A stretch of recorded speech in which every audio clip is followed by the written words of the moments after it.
Hello, everyone. I can't even get the words out too well this morning. Hello, everyone, and welcome to Looking Up.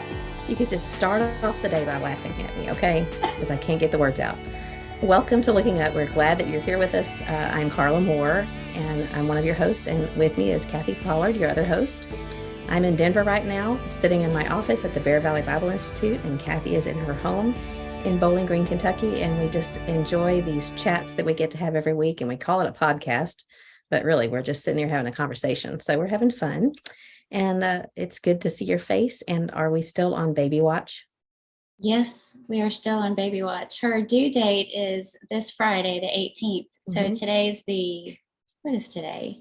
The 14th. The 14th. No, it's the 15th. Today's the 15th. Yeah. So again, any day now, and hopefully by the time this airs, because we're recording early this week, hopefully by the time this airs next Monday, we will already have a baby here. Yes, hopefully. I'm sure Janelle is saying, please let me have that baby. I think she's definitely ready. Yeah.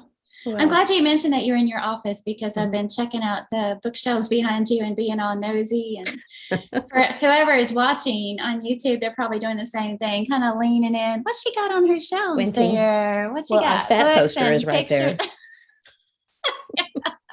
I'm going to print a new poster for PTP, and it's not going to have fat on it. So, yeah. There's my little donkey. And your Can you see my donkey? Donkey. I painted with him. Donkey. Yeah, donkey. These are the only shelves that I have full. I have interesting things on the other shelves that, I won't show. But anyway, what's going on in your part of the world, on your homestead? Well, okay. So our cow gave birth. Oh, good. Yeah. So that's big news. Was it a girl or a boy? It was a boy. She had a boy.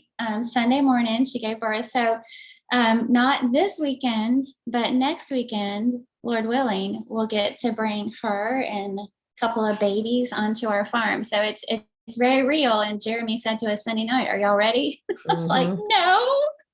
Here she comes. Here they come. Here they come. And so it's go time for sure. We still have some milking supplies to order and some fencing to put up. And I mean, we've been so swamped with all kinds of things going on, good things. Yeah. You've been looking forward to this for a long time. We have, and now it's here. And so every time I think about it, my heart beats a little bit faster. And I'm thinking, this is real. This is real. I still haven't seen pictures of the barn. Oh, really? No, you haven't sent me anything. Oh, well, you have to do that today and then share it next week. Okay. And by then we'll have, you said, no, not this weekend, but next weekend. Okay. Next weekend. Well, about 10 or 12 more days then. That's going to be neat. Yes. You've always wanted and dreamed about. I know. And now that it's here, I'm scared to death, but it'll be good. It is going to be good. Well, so what else is going on there? Well, as far as the garden goes, I harvested some potatoes today. And it was kind of an accident because this weed had cropped up in the middle of my raised bed and it got real big. And when I pulled it up, some red potatoes came up out of the ground and they were already full size, and I didn't even realize that they were ready. And honestly, we didn't even plant them. They were volunteer plants that came back from last year. I had decided this year we were not going to plant potatoes, but since they came up on their own, I didn't have the heart to pull them, so I just left them there. And I wanted to share, for those of you who are watching, one of them that I dug up this morning. Can you see that? It's like Mickey Mouse. I know. No, it looks like Arthur. Remember Arthur? Yeah, it does. So for those of you who can't see, it's a big red potato with two little ones stuck on the top of it. And if you turn it around this way, look at that. There's three on this side. Looks like a nose and some scary cricket teeth sticking out there or something. We kind of look alike, don't we? No, you do not look alike. It's a mutant potato. It's show and tell today. Here's my potato friend. Hey, I don't have anything nearly that interesting to show. Oh, well, that's all right. What you said that you didn't have the heart to pull them, so you left the others there, or what? What do you mean? When I first saw that potato plants were coming up earlier in the spring, I was like, oh, look, they came back on their own. But since I didn't plant any, I didn't have the heart to get rid of them. I just left them there to see if anything would happen. And I dug up quite a few red potatoes this morning, and there's still a couple more plants out there. So I love red potatoes. I do too. Oh, that's unexpected. That's a good surprise. I Yeah. used the herb salt that you brought me to roast that chicken the other day, and it was really good. I love the flavor of Now, it. did I say anything to you about not using too much because it is salt? Mm-mm. But I mean, salt, I understand. Yeah. It's not like a seasoning that doesn't have salt in it. Yeah. Right. Because if you're not thinking about it and you're just treating it like a regular herb seasoning, you might put too Mhm. much on there, but it is salt. It's straight Yeah. salt. Well, and I thought we Flavored could with just put it on the herbs. table too, not Mhm. keep it in my herb cabinet, but put it on the table to put on different Good things. idea. Mhm. That's a good idea.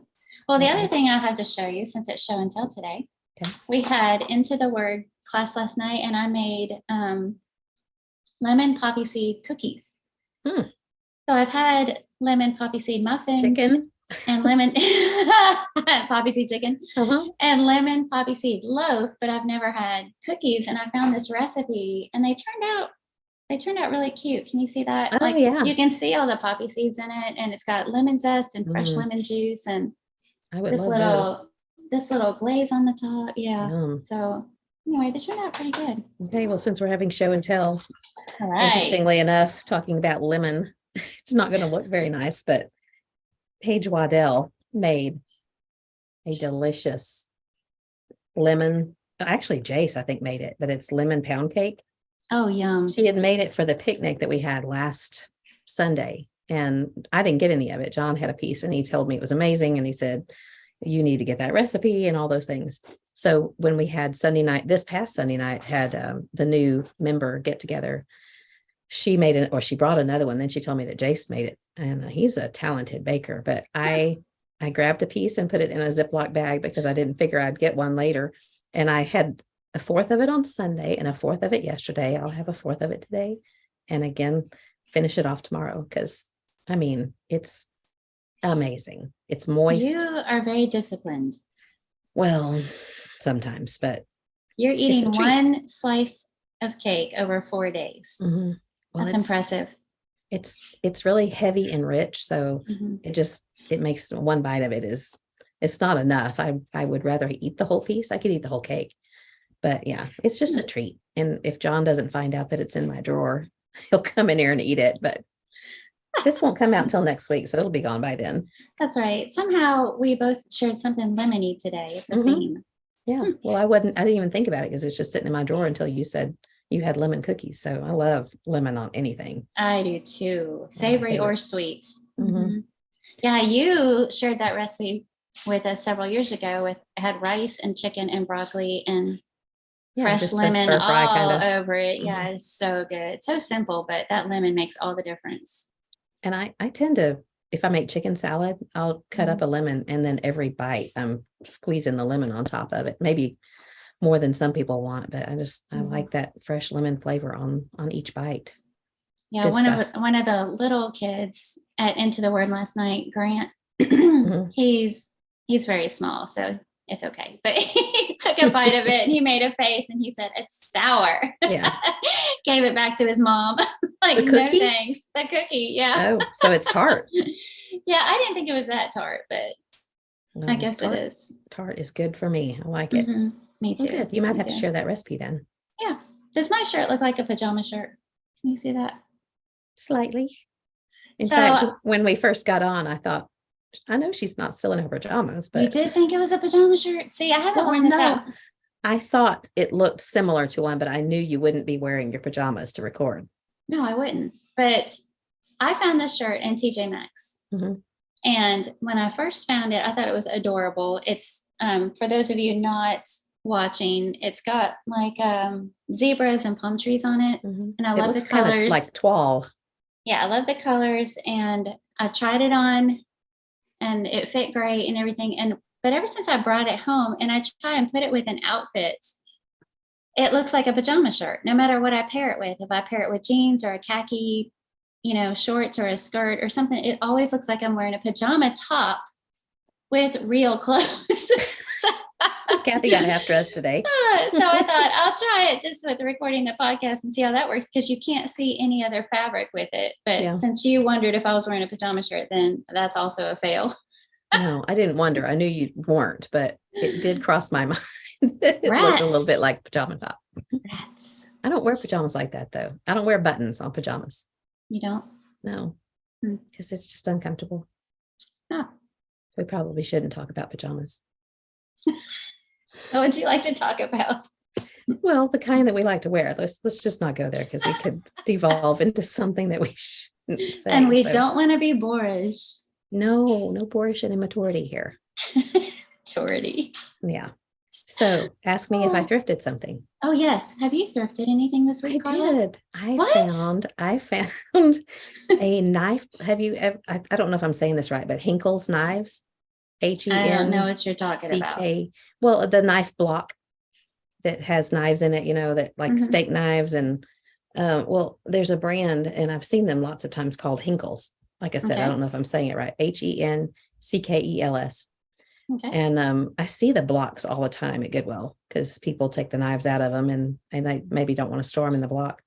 But I saw, and they're expensive. I mean, they're like at least $100, sometimes $300 or $400, which knives, I can't do it.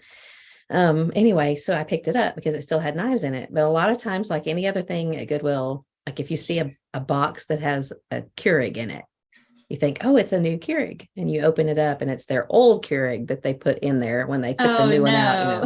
So you always have to look in the box. So the knives, I thought, well, it's just going to be cheap knives, but they were, the whole thing is like new, a set of Hinkle's knives. So there's 6 steak knives and I don't know, there's 6 others and I'm not sure what kind they are. The big, huge butcher looking knife and a serrated knife. And so I'm excited because I don't really have nice knives. And so you're keeping that, not selling. Yeah, right. I'm going to keep that. Good find. And I looked them up and they were about $125 new. So wow, that was my find for the week. Good job. Yeah. Okay. So I wanted to bring up the group, the Facebook group that we keep having people spamming us. And you and I were just talking yesterday and I've banned and deleted at least 7 over the last 2 days. I know, it's like just recently this has started happening. Yeah. So I don't know. You and I will have to talk and see. I really would rather not make you have to answer a question or whatever to become part of the group. And I'm not even sure if I can do it at this stage, if it's too late. But anyway, if y'all see something like that in the group, just know that we're trying to get rid of it and you can report it. I think that any member can report it. But usually I'll see it pop up and you will too see it pop up. And we can, if you click the down button, you can choose, to delete anything that person has posted in the last 7 days.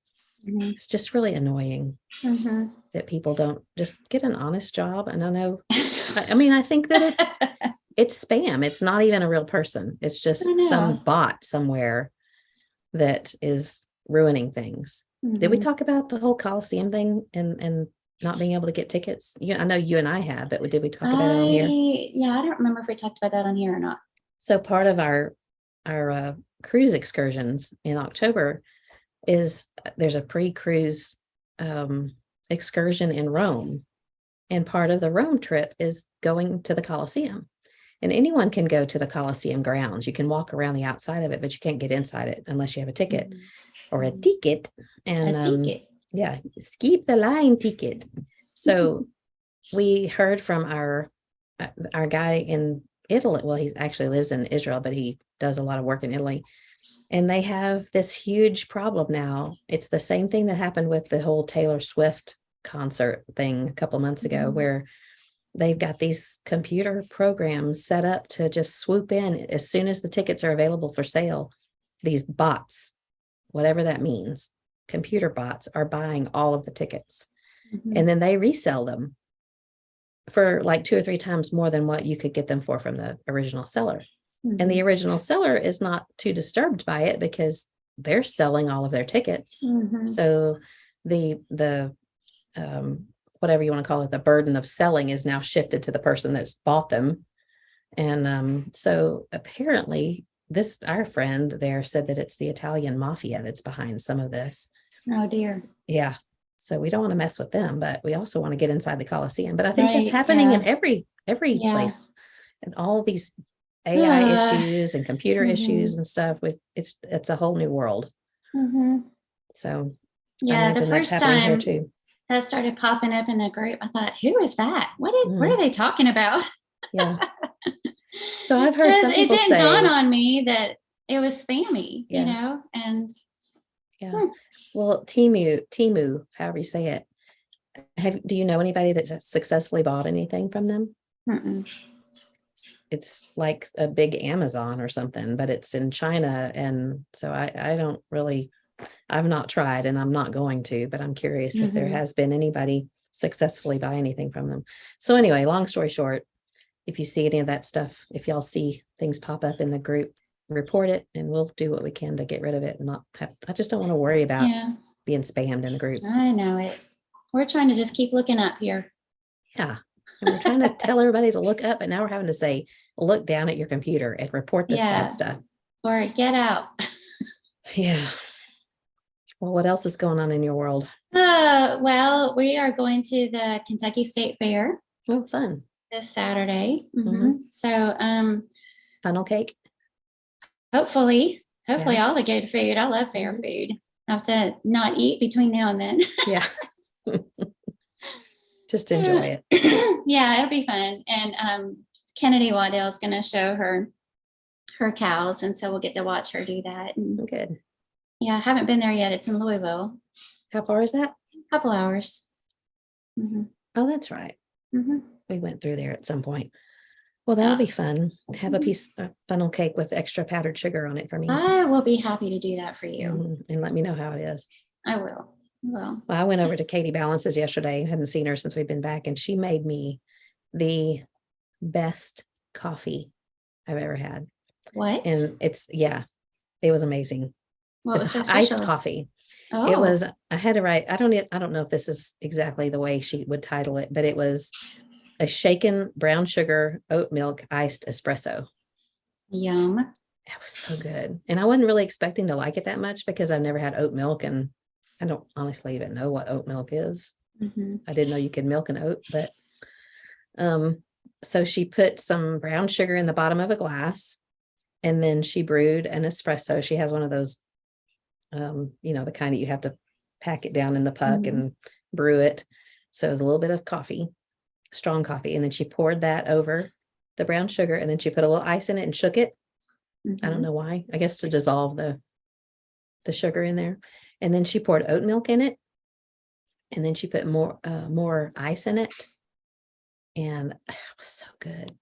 I was thinking when she poured it, she put it in this jar for me. And I was thinking, I hope she doesn't mind if I take this jar with me because I won't be able to finish it before I had to go. And I mean, I sucked that thing down in about 20 minutes and it was amazing. So now I'm trying to figure out how I can do that at home. I don't have an espresso maker. Are you going to use oat milk too, or just regular? I would. Milk? I mean, it was good. It was good exactly how she did it. I don't know how many calories are in it, but I don't want to think about that. I don't want it to ruin it for me. That sounds good. Yeah. I'm going to try it, especially with my nugget ice. I think it would be even better. Oh, yes. That would be so good. Yep. Well, when you perfect it, you can make one for me. I'll do my best. I'll fly out there and drink it. Okay. Just for coffee. Just for coffee. Yeah. Well, we probably should, unless you have something else you want to. I don't. I'm ready. And Okay. you had a good segue phrase a while back. You said, get a real job. Get a real job. That's true. Get a real Think job. about it. Yeah. So speaking of.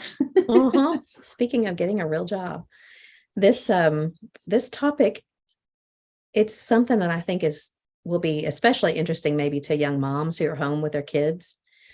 I just thought it would be fun to talk about having a side hustle, as they call it these days, which, a side hustle, I had to define it because hustle back in our day had a little bit of a negative connotation. Yeah. But now, I mean, side hustle, it just means that it's work performed for income supplementary to one's primary job. It's also, people call them side jobs or side gigs or just a part-time job is what I probably would have called it back in the day. I'm sorry about the cough. Someday it'll go away. But I thought it would be interesting to talk about different side jobs, side gigs that we can have, because a lot of times when we're home with our kids, if we're home with our kids, and even if we're not, like where we are, where you and I are right now, there's an interest in making some extra supplementary income for our homes. And there's it just seems like there's so many ways that we can do that these days, especially with so many people working from home. So there's different jobs that have come up now that didn't used to be so readily available for at home.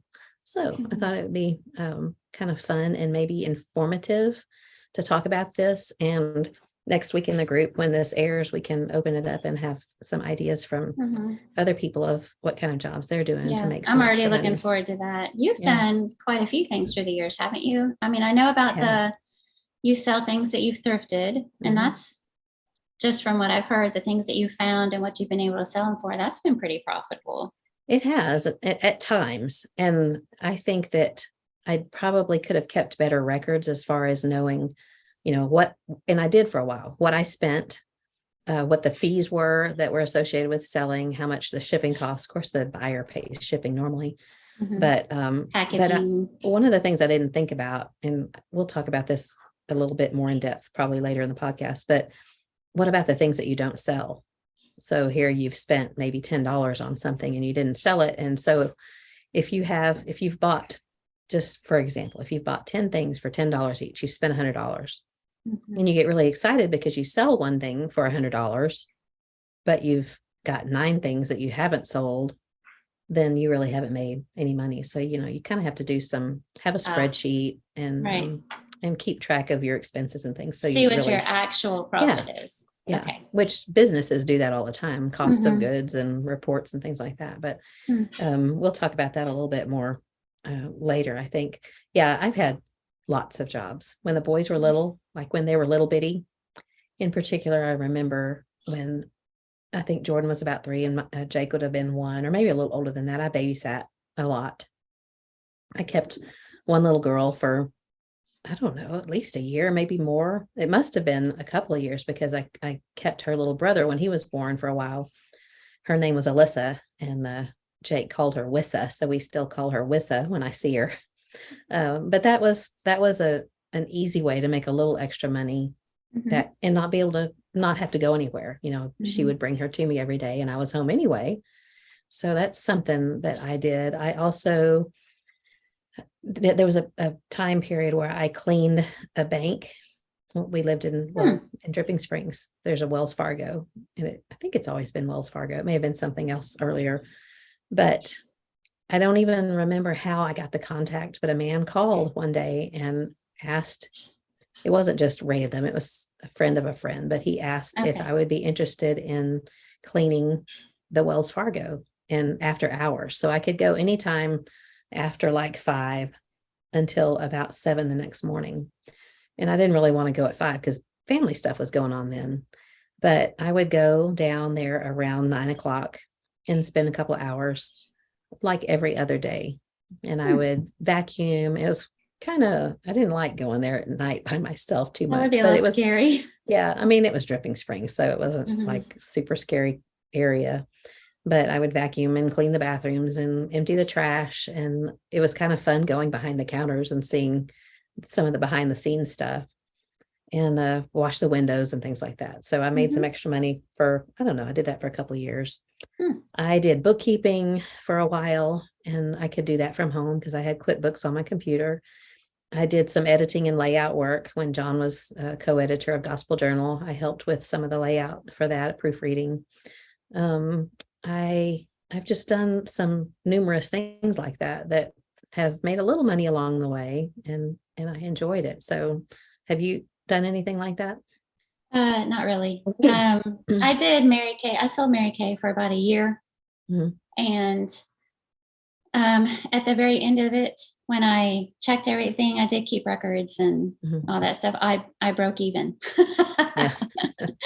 So, and to Mary Kay people out there, I don't think it was the company's fault. I'm just not that good of a salesperson. And I probably needed, it's like with most things, you're going to get out of something what you put in it. And I was all about ordering, the flyers and the inventory and all that kind of stuff, but I wasn't as good at just really being more intentional about getting the sales. And so I only did that for a year, and I've been paid to speak and write through the years, but that's not Mhm. really, I don't really consider that a side hustle because I don't do those things to get paid. You know, you Right. just, that's, True. you know how it is. They just kind of ask you to come speak and then Mhm. they'll usually give you something for your trouble. So, Mhm. other than that, since we've been Yeah. married, Yeah.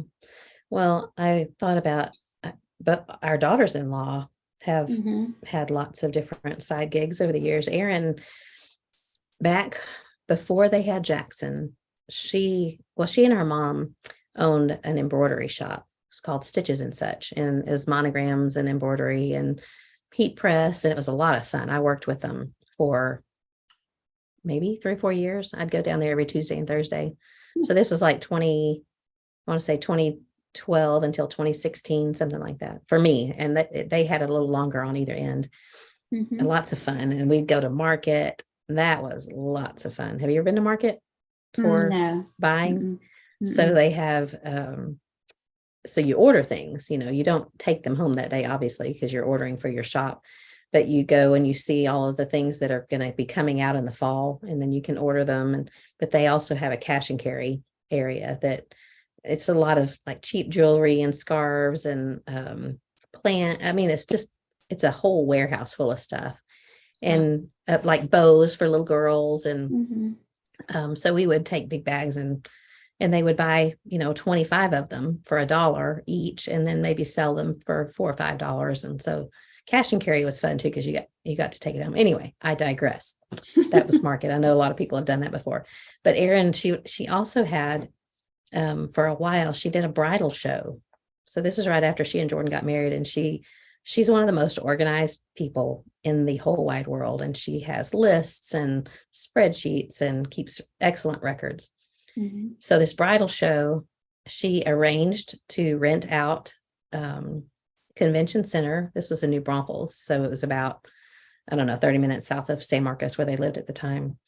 And then she approached vendors for who might be interested in selling to brides, like cake bakers and Mm-hmm. flower sellers. What would you call it? Florist, Mm-hmm. um, and photographers, and I don't know, what else do you need for a wedding? All of those things, bridal dress companies. So she would call them, or she would visit them and ask if they wanted to rent space to come display their stuff. And she did that for several years, and she made some money off of that and got Hmm. really good experience. That's neat. Yeah, it was fun. There was one year or maybe a couple of years where she asked some of the girls from McCarty Student Center, if they wanted to be a wedding dress model.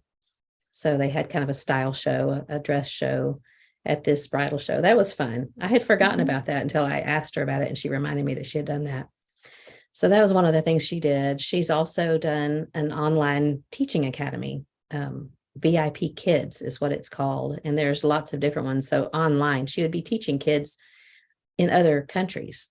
I want to say she Mm-hmm. did some in China that they Mm-hmm. wanted. So maybe some parents over there want their kids to learn English. And so Erin would teach them English. She had this little setup.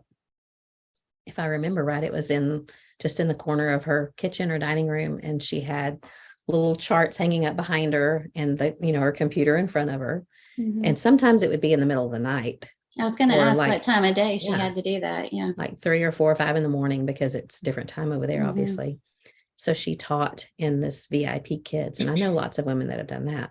Mm-hmm. And then now she's got kids. She and Jordan have 3, and they don't have Stitches and Such anymore, but she kept one of the big embroidery machines, monogramming machines, and she does that from home. It's in one of the rooms in their house, and she takes orders from people there in Katy. She has a little clipboard that sits on her front porch, and if she's not there, people will drop their things off on their front porch. See, it's Houston, but it's a little part of Houston that's Mm-hmm.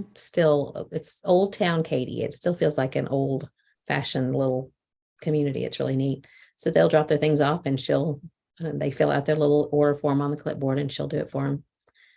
So she's one of the busiest women I know. At any time we're there, the kids will be running around. I don't know how in the world they haven't had a needle puncture their finger, because that machine it's high powered machine. Of course, it's high, Mm-hmm. but Clara especially can find a way to get up there. So she's got embroidery going on, monogramming going on all the time. Alyssa, she did a cupcake business for a while. She baked them in glass jars, and they were so cute. So, Oh, neat. the little Mhm. tiny glass jars, she would bake Mhm. cupcakes and frost them. And so she did that for a while. Now she and Jake are in property management. They have, they had one in the Gatlinburg area, and they ended up selling that. Now they have several cabins in Broken Bow, Oklahoma, and they live in Fort Worth. So that's one thing that they've done. So anyway, I know that Mhm. there's lots of different things that people do, and I wanted us to talk about that, maybe give everyone some ideas for things that they can do, because Yeah. being able to do from home is so convenient when you've got kids. And so thought we would just talk about some of the Yeah, I'm pros and trying to cons. think. Emily has kept children. Mhm. Before they had Rich, she was helping keep somebody else's child. And Janelle is, I don't know what you call it, but she takes old pieces of furniture and sort of upcycles them and makes them look beautiful and repurposes them, Yeah. paints them up and turns around and sells them. And she also makes jewelry. And I'm not sure that she's actually started selling that or not, but you can't see the ones I'm wearing today because of the headphones, but she made some leather leaf earrings that I wear all the time. And she's really good. And she's talked about selling it, but I don't know if she's actually started selling it or not. Yeah. But I've always envied people that had these creative talents that you could actually make money from. My sister, through the years, she's made cakes. She had a business called Chrissy's Cakes, and very talented. And then she sold wreaths for a while that she made. It was called Sophista Creations. So she's always, been able to use her talent and turn it into something that she could sell and make money off of. So she's artistic and creative. She gets that from my mom. They both can just paint and make beautiful things and create things. And I tried blogging for a while, and I think that's something that a lot of people are maybe not blogging, but using social media, YouTube, and things like that to monetize, and have had success with that. I had sort of fun with the blogging, but it took hours and hours and hours and hours, and it just I didn't realize it was going to consume my life that much. So that only lasted a few months. But since we're on that topic, just want to remind everybody that we don't monetize this podcast. Somebody asked me that recently, because they said when you listen to it on Spotify, there's an ad that plays at the end, which I didn't know. I've never paid attention to that. But that's not, for our listeners, that's not our ad. We don't have anything to do with that. We don't monetize this podcast. We don't monetize the YouTube channel. This is just us having a conversation, unedited, unscripted, and hoping people enjoy listening. Yeah, I'm glad you brought that up. I didn't think about that, because we've talked. This is not a side hustle for us, right? I mean, it's work, but it's not something that we're trying to make any money off of, and we don't plan to. So I'm glad you brought that up. Yeah. But speaking of that, of monetizing, like when you were doing your blog, and I've got some information that I got from Christy Huntsman that I'll talk about in a minute, but I'm curious, like, how do you monetize on YouTube? It has to do with viewership. So subscribers for a blog, email subscribers. On YouTube, it's viewers. You have to have so many views and so many hours worth of viewing hours. And so once you hit a certain number, and I don't know what it is now, like 100,000, then they'll start playing ads. And so you can monetize your YouTube channel in that way. So your whole goal, that's why they're always saying, subscribe to my channel, hit that like button, make a comment, because all of those things give you more views, more access, make you more visible. And so with the blog, it kept getting bigger and bigger. I thought I would just be able to share a few pictures and talk about these recipes, but it was, if you want people to see it, if you want Google to share it, you need to have a video in there. Yeah. And it needs to be a YouTube video. And so then I had two things going, and then you need to have Instagram, and this week the reels are the it thing, but next week it'll be shorts, and the next week after that, it's constantly evolving, and you have to keep up with it. And it takes a lot of work and a lot of time. I know a lot of people are very successful with it, but it's definitely one of those things where it's a commitment for sure. Yeah. You need people You need a Yes. staff to be able to do Yeah, that. you really do. Yeah. Well, and some of that I feel like I know it's not beyond me, but I don't really feel like I Mhm. want to learn, take the time that it takes to learn all of the different apps and the different keeping up with things is exhausting to me. Keeping up with, like you said, this week it's shorts, next week it's reels. Mhm. And I'm just, I guess I'm not willing. If I had to, I would, but I'm just not willing to have my face on a screen in a screen all the time learning all that stuff. Mhm. But I know that some people, it's just their talent. Some people know and understand, and so more power to them. As far Mhm. as selling, I I have been able to do the eBay, the reselling things because I feel like people are coming to me and Mhm. they're unknown people. It's like, okay, I'm putting them out here on eBay or whatever. So if you want what I have, you come to me and I don't Mhm. have to sell it because I've never felt like I could sell anything. If I Mhm. believe in something, like I believe in scripture writing, and I'll tell Mhm. people about it because I believe in the value of it, but I don't want to sell it and I'm not Mhm. going to sell it. It's always going to be free as far as what I do because I just think um it's just not something I want to sell. I don't want anybody Mhm. to feel like I'm selling them something when it comes to something about the Bible, which is why I think you and I don't want to monetize this either. Well, and that's why the blog appealed to me because I thought all people are doing is coming to. I was an Amazon affiliate, but they didn't have Mhm, to purchase anything, you know. mhm. Um, so I thought in that way it would be a way to make money without having that salesman type personality. And Yeah. even with the whole farm stand, that's something that we're just hoping to put at the Mhm. end of the driveway. And if I have, extra produce or extra things that I've made or herbal salts or whatever I can put out there, if somebody's driving by Mhm. and they see it and they want to come look at it and buy some, fantastic. Yeah. And I think Neil's thinking that it's going to be wildly successful and I'm going to Mhm. be have our retirement set, Yeah. I'm just hoping to make a few dollars each Yeah. week. So You can buy some shoes with it. that's right. Mhm. Yeah. Well, some people they just have a knack at Hmm. selling. Yeah. And, they're the ones that have these crazy popular YouTube channels and Hmm. they're influencers. And I know that when I say the word influencer, it kind of makes me have like a sort of a semi-negative connotation because I think of, I don't know, Paris Hilton or somebody like that. And I'm sure Hmm. there's a newer it girl besides her, but I, I don't want to be that way. Hmm. But I know that there are some that are really good and some things that you really want. And like I enjoy the half baked harvest. I like her recipes. Hmm. It's not her, although I like what she cooks because she's not just recipes. She's got fashion and she's such a popular influencer now that she has the 10 things that I like this week. And Hmm. that people are sending her stuff all the time. Try this, try this, try this, and then Hmm. post about it. So Right. she's getting all kinds of free stuff. Hmm. And whether she likes it or not, I don't know. I don't know anything about her personally, but I don't really want to do that. I don't really, it would be nice to have some income from some things, but not to the point where I feel like I have to, that I'm beholden to somebody to share their product. Does that Hmm. make sense? Right. Yes. Hmm. But I Hmm. know that there's a family called oh, I can't remember. It's a young couple and they have 3 kids and they travel everywhere.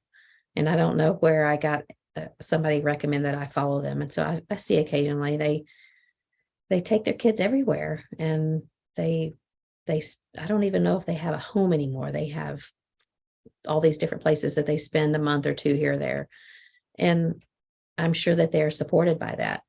People want them to come stay in their Airbnb for a month so that they can advertise it. And Hmm. so that works for some Yeah. people. Yeah. Um, and to the good ones out there, to the ones that are really legit and really concerned about providing quality information for people, then I think more power to them. Hmm. But before we go, excuse me, Excuse too me. much further, I thought we would both take time to cough for a moment.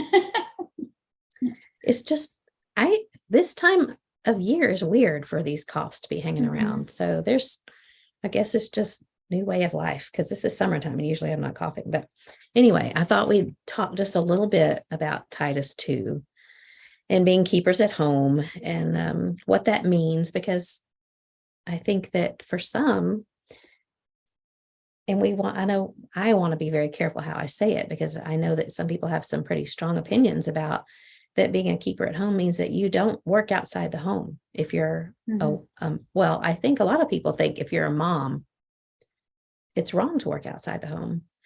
And I have to disagree somewhat, because that's taking a passage, I think, further than God intended. And while I stayed home and you stayed home, we both were home with our children, raised our children. You homeschooled, I did not.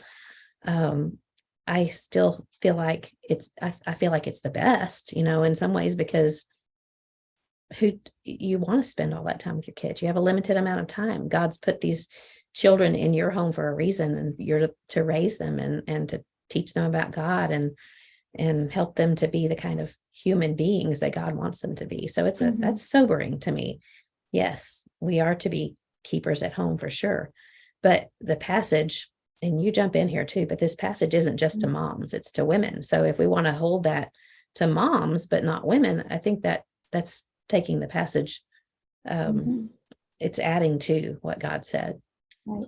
So if we believe that moms shouldn't have a job when they're raising kids, then I think that would have to extend to all women, because the passage is speaking to women. But Titus 2, verses 3-5 say, older women, that's you and me, by the way, sorry to say, although I don't mind being an older woman. I think there's some good things about it, lots of good things. Older women, I'm reading from New American. Older women likewise are to be reverent in their behavior, not malicious gossips, nor enslaved to much wine, teaching what is good, so that they may encourage the young women to love their husbands, to love their children, to be sensible, pure, workers at home, kind, being subject to their own husbands, so that the word of God will not be dishonored. So one thing I was surprised about when I looked at this a little more in depth is that teaching them to love their husbands, love their children. Did you know that love is phileo and not agape? I did not know that until yesterday. Yeah, because obviously you think that agape love, that selfless kind of love. And when I've read this passage before, I've thought, why?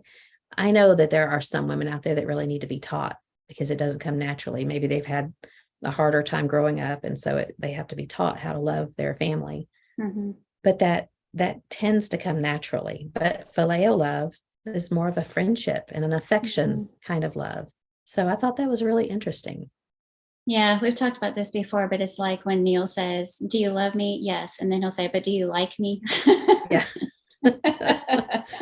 I've heard that before. Sometimes not so much. Right. Neil, right. sorry. Right. But I found there was a blog that I came across when I was getting ready for this, and it's a woman named Mary Robbins, and the website is called Parent Reform, and I don't know anything about it, so I'm not endorsing it. I thought what she said was interesting. She said the word is philoteknos. I'm not sure if I'm saying it right, but it means to be fond of one's children, to delight in them, to be a child lover, as in a lover of your own children.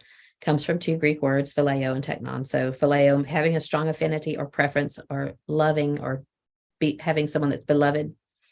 And then teknon, which is offspring or children. But she quoted someone else named Carolyn Mahaney, who said this. I think this is a neat quote. She said, "It is a rare experience to meet a woman who doesn't sacrifice for her children and daily lay down her life to serve them.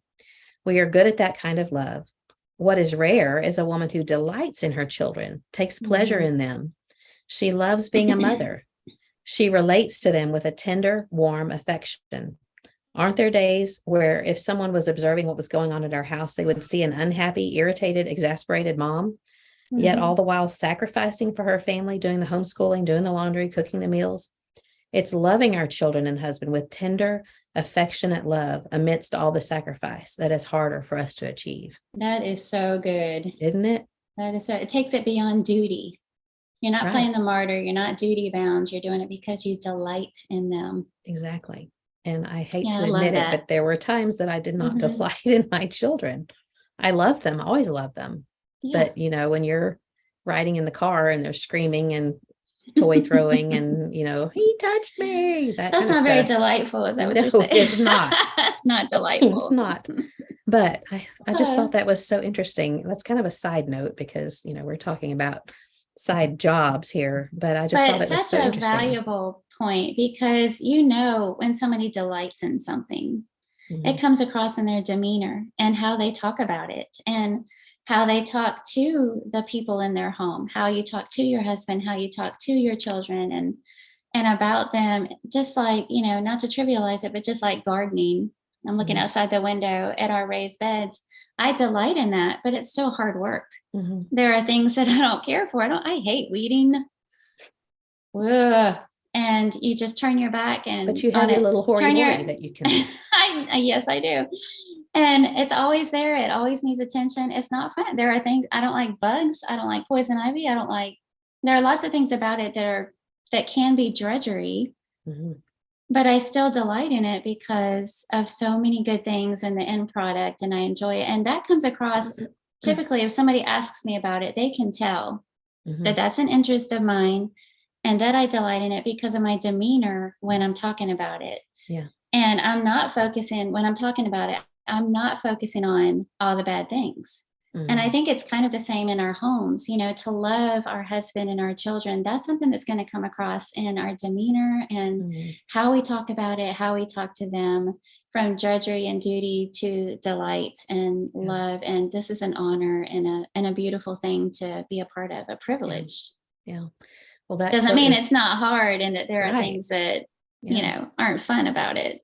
Well, when I read that, it was pretty convicting to me because if I Mhm. have any regrets, I don't have any regrets, serious regrets about child raising, but I think I do have in this area in some ways just being impatient and being maybe harsh when I shouldn't have. Well, you should never be harsh. It just comes out sometimes, but um, I know that my kids know that I loved them, but did I know that there were times that it came across that I didn't like them very much. And so I have regrets in that area. And I think I wish I had been Mhm. more intentional. So I wanted young moms to think about that and don't do what I didn't do enough of, or do what I didn't do enough of, and show affection and for your children.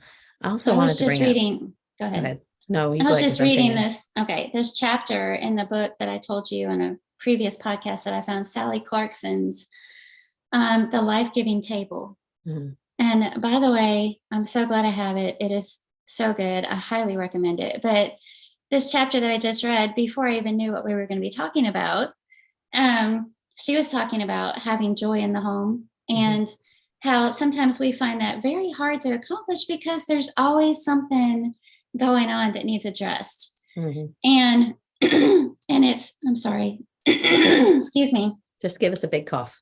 Yeah, let me just do that in everybody's ear. But even when your children are small or even when they're grown, they're going through a trial or a difficulty or a hard time, or somebody got their feelings hurt, or somebody's facing a health challenge or a job problem. There's always something, or people are just weighed down by what's going on in the world around them and all this heaviness. And so how can you find joy, and how do you deal with when sometimes it doesn't even feel right to live celebratory lives and joyful lives in the midst of all this pain and suffering? Mhm. And she has this really beautiful chapter on, but don't you think that God wants you to show your children that even in all of this, the Christian life is the best life?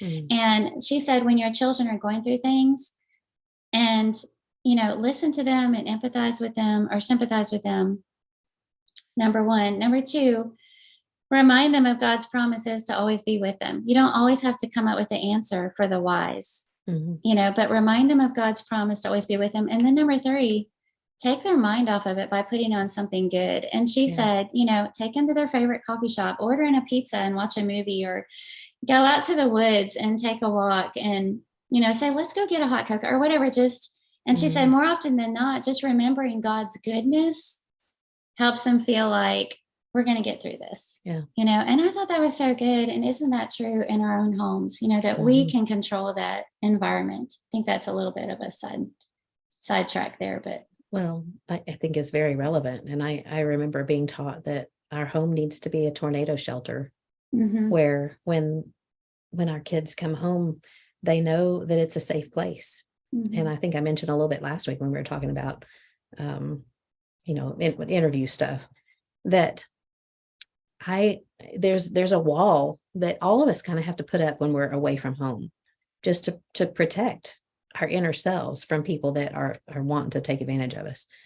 And so when you come in the door at home, there ought to be no walls. There ought to be no need to feel like we have to put up those walls. Yeah. And I loved that. I think of anything, there was so many good things that you got and you read from my family. But when Jordan said that I made home feel like home, that just warmed my heart, because that's one thing I really tried to do is make our home a safe place. And safe place, safe space, that's such a buzzword now, and that's not what I'm talking about. I'm talking about when you walk in the door, you know that you're going to be okay, that the world, even though it's crazy outside, that God is here. And I mean, he's out there too, but you feel him more here. And so moms who have side hustles, we can still do this. We can do this. And we have to do this. I wanted to mention, give me a chance to cough here. My daughter-in-law, Courtney, she is one of the smartest people I know. She's genuinely just such an intelligent woman. And she has a full-time job. She works for HEB, which is a big grocery store in Texas. She started out with them in college. If I remember right, she started out in the cake decorating section, and she just kind of worked her way up. And now she's pretty high up. She does some pretty important stuff. It's a very flexible job though. So she can schedule her hours, and she's able to be home with Livy 1 or 2 days a week. And Micah, with his job, is able to be home with her one day normally. And then Frank and Lori, her other grandparents. Anyway, I bring Courtney up because she has been hurt by some things that people have said, not intentionally to hurt her, but things that people have said about stay at home moms versus working moms. And I know we don't want to get into that whole controversy, because we're just not. And I think we're making it plain what we believe about that passage. But I love watching Courtney with Livy. It's just so evident and so obvious how much she loves Olivia. Livy, we call her Livy. And she is so intentional with her time, and she gets down on the floor with her, and she just adores her. And so I think we just have to be so careful when we say you don't really love your child unless you're home with them all the time. And it's challenging. I know it's challenging sometimes for them to figure out where she's going to be. And, it adds a different wrinkle to your life when you have to figure out daycare situations. But I just think we have to be empathetic, sympathetic, careful, and understand that there are different situations for different people. And we can't make a blanket statement, especially where God has not made one. Well, it's kind of like that homeschooling versus public schooling. Some people have made this a comment that if you don't homeschool your children, you must not love them as much as you should, that just makes me cringe. And it made me even not want to tell people that we homeschooled, because I didn't want to kind of be lumped into that mentality. And the truth of the matter is, God has told us what our responsibilities are as husbands and wives, moms and dads, but the particulars of how we fulfill those roles is left up to us. And every family gets to determine that for themselves. At the end of the day, we're the ones responsible. And we need to take that very seriously with our choices, and prayerfully, and that falls into line with, if you're going to stay at home or work outside the home, if you're going to homeschool your kids or send in the public school or private school or whatever your options are. Even when it comes to the dating rules, remember the big thing about dating versus courtship and all that. If you make a choice for your family prayerfully, then that's going to be the right choice for your family. You can't say this is the only way to do it and then bind it on somebody else, or try to make them feel less than if they're not choosing that same path. because God doesn't say that that's how we have to do it. Mhm. You know, we get to choose for ourselves what that's going to look like. And I think that most moms who are working outside the home, they didn't do that negligently. They've thought about that. They've Mhm. thought about how to make sure they're still taking care of their homes. They're still taking care of their husbands and their children if they have them. And I'm not saying that there aren't working moms out there who are neglecting that. There may be.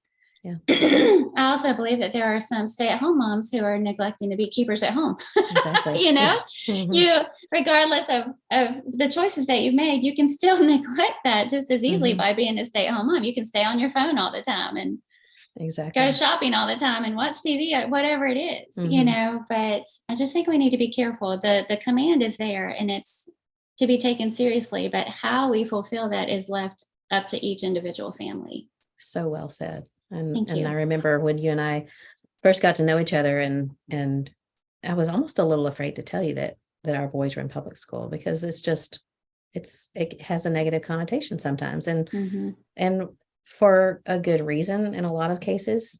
We won't even go down that path, but sometimes there are situations where it's a bad thing to be in public school, others and it's not. So Mhm. maybe at some point another topic we can talk about, or maybe it'll be a subtopic, is how do you feel strongly about something without binding it on someone else when it's an Mhm. opinion? Because I think that this falls into that area. But just looking at the definition of that word that's translated keepers at home. um, New American Standard says workers at home. ESV says working at home. New King James Version says homemakers. The New Revised Standard Version says a good manager of the home. The New International says busy at home. It's one word, and I won't try to say it, but it's here I am going to try to say it. No, I'm not going to try to say it, but it means basically carrying out your household responsibilities. Mhm.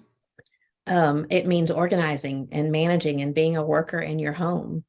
And so how we do that, like you said, how we do that is an individual decision. And we have to let people make up their own minds for what works best in their own families, because it works. Mhm. It's different for everyone. It made me, there's another side reference, 1 Timothy 5:13 and 14, which I thought was interesting, because it says, this is also it's very similar, but it says, at the same time, they also learn to be idle as they go around from house to house, and not merely idle, but also gossips and busybodies, talking about things not proper to mention. Therefore, I want younger widows to get married, bear children, keep house, and give the enemy no occasion for reproach. What I thought was kind of interesting about that is that talking about being busybodies, going from house to house, it's like the Titus 2 passage is the opposite, saying that you're keepers in your own home. You don't need to keep someone else's home with Mhm. your busybodiness going around from house to house. Or Be a tell them how keeper. to keep their home. Yeah. Keep your own home, guide your Yeah. home, manage your home, rule your home. In 1 Timothy 5, that passage is oiko despoteo. I don't know if I'm saying that right, but It sounded it's, fancy. I think it did. Mhm. But I see the word despot in there. It means you're the ruler of your home. You manage your home. You are the one that's in charge of things. So I think as a mom, as a wife, as the woman in the home, we have the responsibility to guide the home, flavor the home, rule. We are still subject to our husbands, but we are the ones that manage the home. And that's what this is talking about. Yeah. So all of that to say, let's be really careful what we take to mean what a keeper at home is. Does it mean that you have to be at home all the time? I mean, there's all kinds of ways that you can take that goes too far, and we don't want to go too far with that. Mhm. It sounds like the Proverbs 31 woman had a side hustle. Yeah, she was quite busy woman. Yeah, buying and selling land, dabbling Yeah. in real estate, and Yeah, she was a busy along woman. with her other responsibilities at home. Yeah. So setting that aside, now that we've kind of talked about that a little bit, I wanted us to just talk about some different ways, some different things that you can do on the side, because I did a little information gathering from some different people that I thought was interesting. And I just got a text from Alyssa because I had asked her earlier this morning and didn't give it to her early enough. But her baked goods, so cupcakes, were that name of that business was Bake My Day. Oh, cute. Yeah, it was really cute.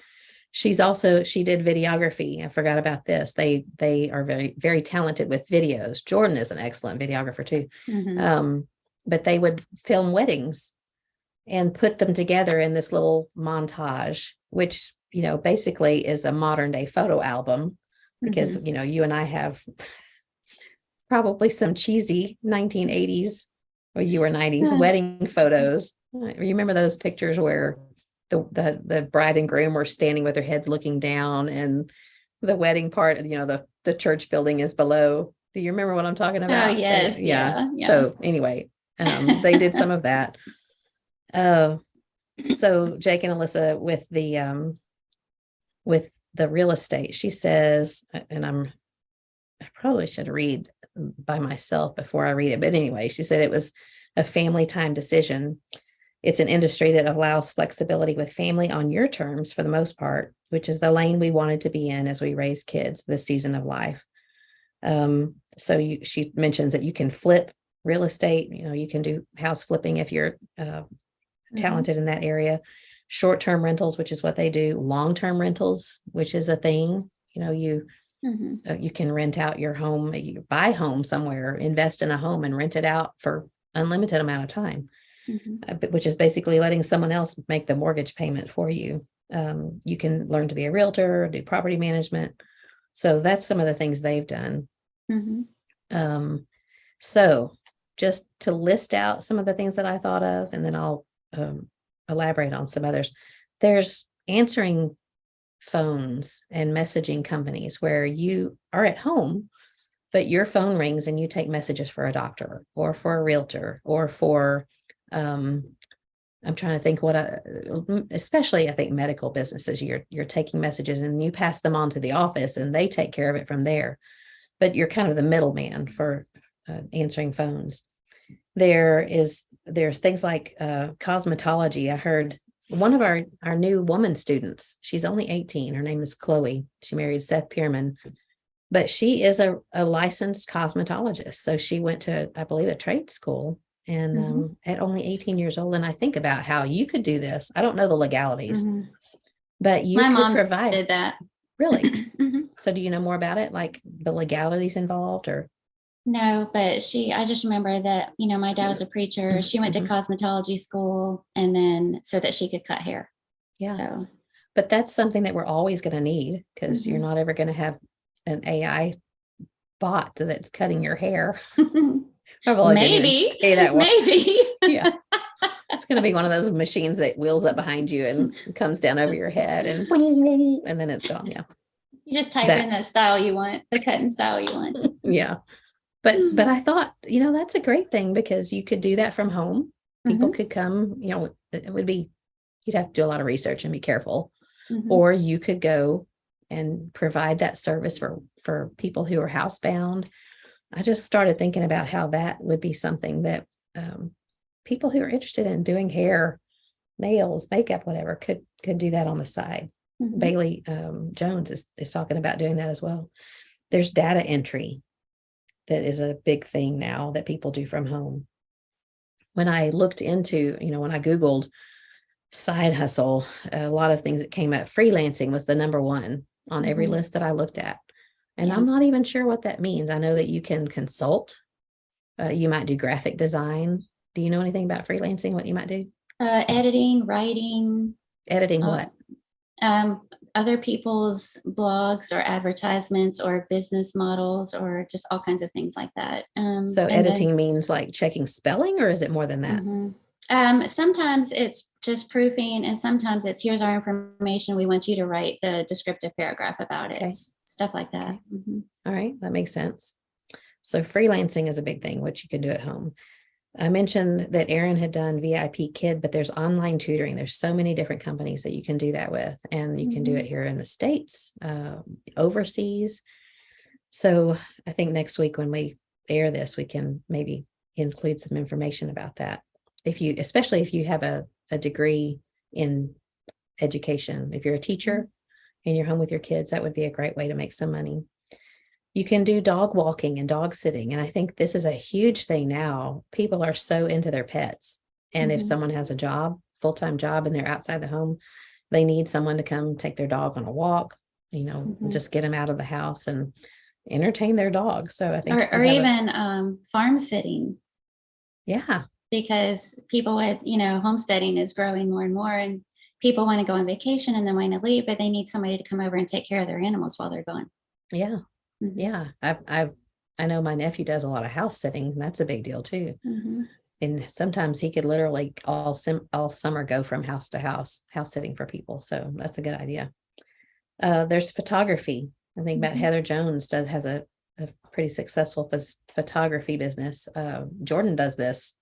He sells his images that he does from national parks and outdoor things. He has an Etsy store now. I think that this is pretty competitive because there's a lot of people that do it. But if you are talented with your camera, then that's something that you could do. You could set up Christmas photos. I know that my cousin's husband does every year. He'll do like cookies with Santa, and they set up a little corner. I guess it's in their house, has a Christmas tree, and you bring your kids to them in their Christmas pajamas or whatever, and they take photos that you can use for your Christmas cards, stuff like that. So I would imagine that photography has a lot of areas open. Cassie Atkins does that, and she's a beautiful photographer, and she does. She's just now built her own greenhouse and grown her own flowers all the way around it, so that now people can come to their property. And she does these little. She just started these things called garden minis, where you can sign up for these little mini sessions and stand in the midst of her flowers in this beautiful setting and have pictures taken, and it's looks really good. Sounds like she's used her imagination as far as how to develop her business. And that to me is like your imagination. That's what's going to take you places, when you can think up something that other people need, that you can do something that someone else can't, and you can provide a service. And that's the definition of being inventive, I guess. There's Airbnb and Vrbo and other platforms where if you have the means and the ability to purchase another home and use it to rent out, I think depending on location, you have to research the area that you're planning to do this in, because if there's nothing that draws people there, obviously it's not going to be a good investment. But and that's what Hillary Hammer does. They have property down in I think Orange Beach, somewhere around there, a little beach property that they went down and renovated it, and now they rent it out. Yeah. Our friends John and Kim Moore have quite a few cabins in the on the beach. I don't remember exactly where, in Alabama, I think. What's the one you like to go to in Alabama? Gulf Shores. Gulf Shores, yeah. I think they have cabins there. They have some in Gatlinburg that will house sometimes 25 people, and it's expensive. Jake and Liz have one that will house a lot of people, but if you split it with 4 or 5 other families, and then everyone has their own bedroom, so that's something that is seems like more and more popular. There is graphic design that people can do freelancing with, and if you're talented with drawing, and I don't even know what programs, because I'm not, but I know that like Wes Autry does some of this, and Michael Hite can do it. Just graphic design is, if you're talented with that, there's always a need for that. Go ahead. Our associate minister, David Chang, just left. He moved up to Ohio because that's where his fiance is, but he was so good at doing all of our graphic design for all of our events that Lehman Avenue decided to hire him on. Like our graphic artist guy, for all these things, and still be able to use his talent there. And he's going to be in Ohio, but do that for us here. Good. So he'll be basically, that's a side hustle for him. Yeah. Okay. I've thought about bus driving. This anytime you drive through, especially a small town, it seems like they'll have a bus parked at the main intersection, and it'll say, "We're hiring. We need parents or anyone to drive a bus." And that's something that you can do It's usually early in the morning for, I don't know, 2 or 3 hours, and then in the afternoon. So it's not a full-time job, but they Mhm. pay pretty well. So if you thought about driving a bus, that's a little daunting to me to think about driving a big bus, but some people might really be good at it. There's one that I saw, just the Etsy shops. And I'm sure there's other platforms besides Etsy. Like I said, Jordan has a store there that he has his photography in. I saw that Bobby Ross, he's the editor for Christian Chronicle. His daughter knits these very interesting sweaters. I'll have to link them next week. They have words. She knits the sweaters and they have the words all over them, and they're very busy and they're very artsy. And her Etsy, or maybe it may not be an Etsy store, but whatever it is, her business is called I'd Knit That. And she knits the most interesting things. There is well, we mentioned YouTube influencing. I'm thinking about your farm stand that people could do. There's network marketing where there's all kinds of things that people can sell. And I think of the original Tupperware parties. My mom sold Mhm. Tupperware for a while. I think the Pampered key to Chef that, and yeah, Pampered Chef. Mhm. There's books. I remember Home Interiors from the 90s. Oh You remember yeah. that? Yes, I had They so much of their uh-huh. artwork and Yeah. There's candles and shampoo, there's jewelry, Mhm. there's health and fitness things. And I think the key to that is being really passionate about what it is that you're selling yeah. and the Essential ability to oils. sell. Yeah, Mhm, things like mhm. that. So I think that there's lots of opportunities for that. There's art. I had written down a list of people that I thought of.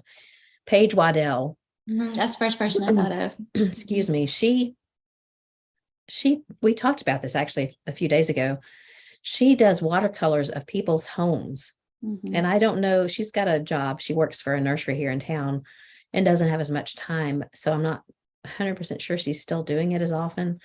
But she did this for Wayne and Wheezy Burger I because saw they'll be it. selling their Yeah. house. Yeah. And she did Mhm. one for my aunt who had moved out of her home. And then our kids had her do one for us. And it's the neatest thing because she'll just take a picture of someone's beloved home, maybe that Mhm. it's a home they grew up in Mhm. or somewhere that they're having to move from, and she makes a watercolor out of it. Mhm. And so I will link that next week. I'll double check with her if she's still doing it, but she And does the neatest they're art. so good. They are They're really good. beautiful. Yeah. Uh-huh. She did this is something else. I didn't think about it being a side hustle that she could charge for. She did it for free for us, but I had her come to kind of a class for the student women. We did one night, her and Pam Randall did a different one, but kind of like a painting with a twist kind of deal. Mhm. And we had all the supplies, the watercolor paper, and she provided several things, and she just taught us how to do a watercolor. And that was a lot of fun. That would be something you could do for birthday parties. Mhm. But then Chantel Swain also has an art. She has a brick and mortar store up in Alaska, but she has a website. She's going to be a PTP. I love her things. But that's a side gig for her because she's a mom of 3, almost 4. Mhm. And so she does that. I'm sure she spends lots of hours doing it. There's medical billing. I talked to my friend Alice Stone, who had done that years ago, and she said it's a little harder to do now, but that's still something that you can do from home. Oh, excuse me. Carla Sparks does Mhm. cake decorating, and she does the most adorable cakes. And her little business is called Spark of Whimsy because her name is Mhm. Carla Sparks. And I got to her too late. I was going to ask her some questions about it, but she's also, I believe, the church secretary. And by the way, she has a really neat podcast now. I was just gonna say that. Yeah. Yeah. On books. Mhm. So book lovers will want to check it out. What's the name of it? I want to say it's something about tales from childhood bookworms or something like that. It's Yeah. really, really cute. We'll have to look that up. Yeah, we'll link that next week. But she does beautiful cakes. I don't know. Anytime I've ever tried to decorate a cake, and I'm not even talking about, writing on it or anything like that. I can't even frost a cake successfully. Same. The cake sticks to the frosting. And so I'm always in awe of people that can do that. She's not the only one. I thought about Andrea Warren's. She has a little cookie I say little, I don't know how little it is, a cookie decorating business called Sweet Andy's. I don't know if it's just cookies, but she does amazing stuff too. So Mhm. there's always, And if you're Jill talented, Jackson. does Jill she do that too? Jackson. Yeah, I think hers is called Jill's Bites. She has a Facebook page, but they look amazing. So Mhm. if you're good at that, that's something pretty neat Mhm. that you can do. Julie Dilbeck, she drove for Uber or Lyft, one or the other. And again, I asked her too late. She was going to get back to me later. So I think that's something you can do on the side, whether it's, later in the evening, maybe you can set your own hours. Same with DoorDash. And I think there's Uber Eats and there's other different delivery businesses. So if you have a car, you Mhm. can do something like that. Let's see. I talked to Liberty McClarty. She's a pretty recent graduate of Bear Valley, and she's Mhm. a young mom. She has one little girl named Gentry, and she, I'm not exactly sure. It's not knitting. But she makes, I said it wrong earlier. It's not bridles, but she makes horse tack. I'm not sure exactly what part, not bridles, but, I would go look it up, but it would take me too long. Anyway, she's always been a horse lover, Mhm. and you can see that when you see some of her pictures. But I asked her how she got into it and to give me a little information about it. And she said, I found something that I love to do, and it gives me time for myself and a feeling of self-accomplishment. I fit it in where I can and try to block off time to devote to it when it doesn't take away from Gentry. However, it is something that I'm actively working to grow to create more income for our family. Halters, that's what she's making.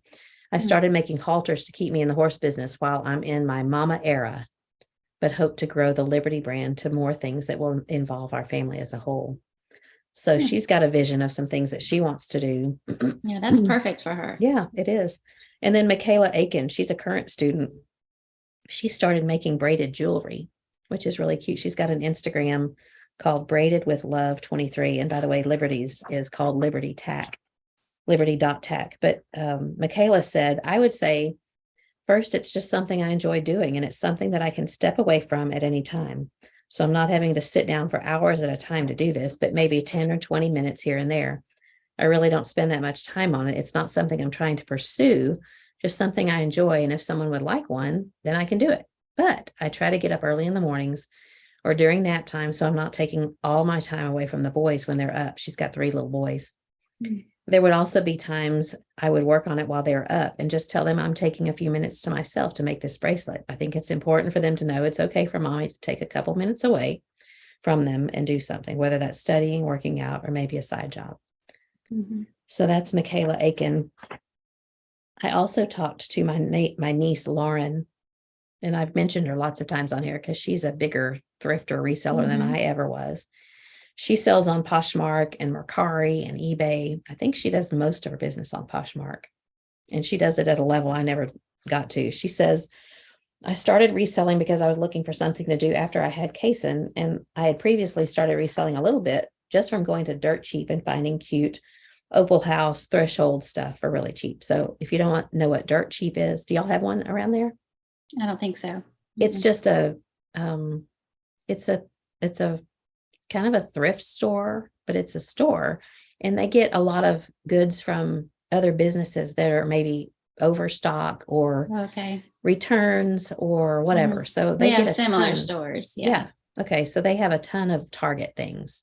So she started out going there, and she would find the cutest, like it was new. It was just a return, customers return that they couldn't resell in the store. So they put it in Dirt Cheap. And so she would get rugs that would be like $400 at the store. She'd get them for maybe 20. Wow. And so she started reselling some there. Anyway, she says, I figured out I could go to Austin about once a week and find a bunch of stuff and then come home and list it all throughout the week. We go to our local Goodwill stores a lot too. Kaysen enjoys it because he gets to look at the toys and it gets us out of the house. I don't use anything to track my hours just yet because I do things here and there when I have time. But when he goes to school, I can start treating it more like a business. I'd say I spend 4 to 6 hours a day working on average, 1 to 2 going to a thrift store to source items. And I think it's funny because she'll say, I'm going sourcing today, which sounds so much more professional than saying I'm going shopping today or I'm going thrifting today. She says, I'm going sourcing. I've heard it called picking. Yeah, that too. So she, an hour or two going to a thrift store to source, an hour or two during Kaysen's nap, getting the items processed / listed, and then another couple hours in the evening, just sending out offers, reducing prices and packaging, sales and shipping. So, I mean, she spends a good bit of time. It sounds like, 4 or 5 hours a day, sometimes depending, but she can set her own hours. And my brother and sister-in-law are close by, so they keep Kaysen for her sometimes, but I'd say she's successful. She knows what she's doing. And when she can't sell something, she packages it up and sends it to a place that I can't remember. But they take items and they resell for you. So it's kind of like it just keeps on going down the line, but she gets her money back, basically, is what I'm saying. When I was talking earlier about, you might have 10 things, 9 of them don't sell. What do you do with those 9 things? Sometimes I give them back to Goodwill. And it's really funny. Sometimes I'll go to Goodwill and I'll find something that I've put there. I don't realize it. I'll pick it up and go, oh, that's cute. Oh, that was mine. I have to hang it back up. Okay, 2 more, and then we'll wrap it up here quickly. Katie Balance. She's one of the biggest I know that does. She has all kinds of, she's the queen of side hustles. What she told me, the things that she does, she's a social media marketer for Crave Salon, which is in Oklahoma, and she lives in Colorado now. She also is a social media marketer for some bouncy houses. So she gets on social media and advertises for them. She's a content creator. She does photography. She does makeup. I can't remember the name of the makeup company, but she'll get on and she's one that I think does it really well. She does a little video of her putting her makeup on. And she's also a medical scribe. She says, pick a hobby and make a side hustle from it, which basically means if you enjoy something, turn it into a business and make some money at it. You have to enjoy it for it to be successful. She said that the benefits are that you make extra money, whether it's needed for bills, maybe fun money, savings. It can be a creative outlet. It's something to focus on outside of daily regular responsibilities. And then the drawbacks, she says it's a side hustle, so it takes work. It can be distracting if you're not careful about time management. It can be time consuming. It keeps you busy at times when you could be off work instead. So those are some drawbacks. She's a few other thoughts she had. Remember, it's a side hustle, not the main hustle. So time management and keeping the main things is most important. My husband comes before the side hustle. My babies come before the side hustle. Our church work comes before the side hustle.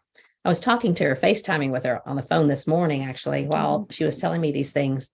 And in the meantime, I'm hearing her say, Lucy, quit pushing on Emily's stomach. And Lucy is screaming, Lucy, put that down. And Colton walks by because he works from home. He has an office in the home now. And she says, yes, you can go to work now. Just she's balancing, juggling things. And it's not easy, but she's getting it done, and she makes some side money from it. And I'm glad she mentioned that, because that is the other side of things. These are all good opportunities. Just remember that anytime you say yes to something, it means you're saying no to something else, and just keeping that balance and deciding if it's worth the time and investment to make it profitable. And I heard an interview the other day about a stay-at-home mom with multiple children that started monetizing a blog just to bring in some extra income so that she could stay at home, keep staying at home. But it got so big, it grew so fast and gained in popularity, and it ended up turning into all these things. And then she started having to hire out all this stuff around her home. She just lost sight of why she started doing it in the first place. Yeah. Good point. Especially the time management. I think you have to be a good time manager to be able to do this kind of thing, which I've not ever been really good at. That was one of the things something that you told me you were going to ask me. Did I have any tips on time management? When I read that, I laughed out loud because I am not a good time manager. So I'm glad you didn't ask me. One last one before we do our random question and close up.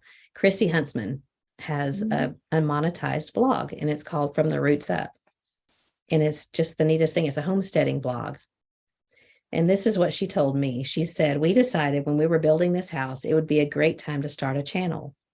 Lance and I both have tech, video, and public speaking experience. So the video side of things, excuse me, was simple to figure out. I had social media experience from learning the past 10 years how to manage Come Fill Your Cup and keep it up to date on all the social platforms. Really, we document what we would be doing anyway. It does take about 3 times longer to do any one project when you're filming, but we just decided that A, we would do what we could and try to stay consistent, and B, not let filming sometimes be the reason we put it off.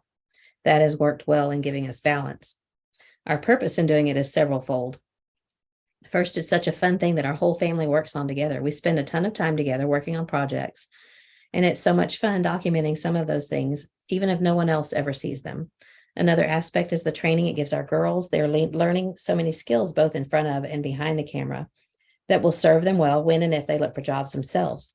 Another goal is to normalize. I love this one. It's to normalize what a whole Christ-centered family looks like. So many people are aching for content like that on their TVs. Eventually, we hope for it to be a dependable stream of income. The homesteading niche on YouTube is huge. There are a ton of folks that make their living doing it. That may be our goal someday, but for now, we wanted something that will help us have some money by the time we send the girls to school so they don't have to take out student loans. It doesn't pay much initially. We have been doing it a little over a year and have almost 5,000 subscribers, which I think is pretty great. That is great. Yeah. AdSense pays us a few $100s a month when you compare that to the time we put in, 1 to 2 hours a day on average, but in busy seasons, it can be more. It's not much, but we're considering all of our time right now an investment. The cool thing is that YouTube perpetually promotes your videos. So if you make what's called evergreen content, which are things that are always watchable and relevant, they keep getting views. So the more content you build up, the more your income. Most people say it takes 5 to 6 years to make a consistent, meaningful income stream. So we've been setting that as our goal. Because of that, it's not a side hustle for someone that wants money now. It's definitely something to build to. But I will say, as much work as it is, it's so much fun to have a project to work on with my family that we're all invested in. Our hope for the future is that one day we can use it to financially support all of the ministry efforts we can only pray for now. So I think from Christy, I take from that is that it's not, what she's doing is not a right now income source. It's an investment. And you mentioned that when you were talking about doing your blog. It's something that you have to work towards. You have to have goals. So there's a lot of things to take from these good things that people have said. So a lot of great ideas. Yeah. That was fun. It was lots of good things to think about. So if you were going to have a side hustle, just remember to keep the main thing. I think it would be great if we could next week in the group talk about some different businesses that people have and maybe not necessarily try to sell them, but to just list them. And because we don't want for anyone to feel uncomfortable, feel like that anyone's trying to sell anything to them. We don't really want to do that, but we do want to encourage women to raise their families, to take care of their responsibilities in the home. But sometimes it's a reality. We all need to be able to live. And sometimes there's some side jobs that we can do that can help with that. So that was great. Good idea. It was fun. Okay. Random question. What is a past or present TV show that you would like to be on? So this is going to age me, but the first answer that came to my mind, I couldn't get out of my head and I got stuck on it. So I'm going to say Scarecrow and Mrs. King. Man, that's from the 70s. I don't know. I guess why would you want to be on that? Maybe the 80s, because it had everything. It was like adventure, romance, a little mystery, and not over the top on the romance, but intrigue. She got to be your like typical housewife, but then she was getting caught up in all of these mystery adventure type things, and so I haven't thought of that in decades. Well, don't go back and try and watch it. When I was available? A kid, it is.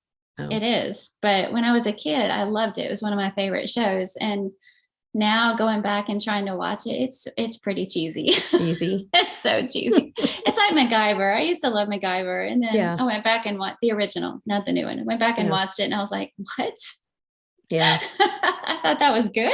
Things do change the older we get, doesn't it? Yes. So what's your answer?